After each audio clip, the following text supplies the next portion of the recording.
നമസ്കാരം.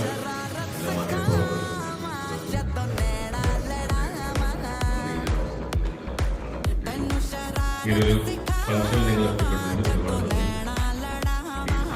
അതിനൊക്കെ പ്രശ്നമായ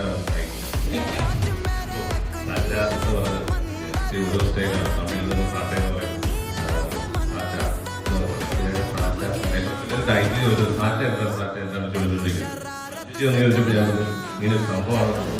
ഡയറക്ടർ ചെറിയ തമിഴ് സ്ലാങ് ഉള്ളതുകൊണ്ട് പുള്ളി സാറ്റ എന്ന് പറയാതെ സാറ്റ മലയാളം പഠിക്കാൻ നോക്കിയത്. അദ്ദേഹത്തിൻ്റെ ഓരോന്നും പറഞ്ഞത് അദ്ദേഹം പറഞ്ഞത് എൻ്റെ ഡീറ്റെയിൽസ് ആട്ടാണെന്ന്. പിന്നെ ഈ സ്ക്രിപ്റ്റ് ഞാൻ കേട്ട് പല പ്രാവശ്യം ഞങ്ങൾ ഡിസ്കസ് ചെയ്തിരുന്നു. ഡയറക്ടറോട് ഒരുപാട് പ്രാവശ്യം സംസാരിച്ചു. ഞങ്ങൾ അതിനുശേഷം അമ്മയുടെ വീട്ടിൽ പോയി അതിന് സംസാരിച്ചു. ഒന്നെല്ലാം ഓക്കെ പറഞ്ഞു. അവിടെ ഒരു വ്യത്യസ്തതയുള്ള ക്യാരക്ടറാണ്. ഇത് പോലീസ് മാത്രം രണ്ട് ഗെറ്റപ്പിലാണ് പ്ലാൻ ചെയ്തിരിക്കുന്നത്. ഇരട്ടയല്ല, 2 ഗെറ്റപ്പാണ് അല്ലേ? അപ്പൊ എല്ലാവരും ചിത്രം റിലീസാകാൻ വേണ്ടി പ്രാർത്ഥിക്കുക, റിലീസാകുന്നവരെ പ്രാർത്ഥിക്കുക, റിലീസായി കഴിഞ്ഞ് കണ്ട് വിജയിപ്പിക്കുക. നിങ്ങളുടെ എല്ലാവരുടെയും അനുഗ്രഹം ഉണ്ടായിരിക്കണം. Okay, thank you Manjuji.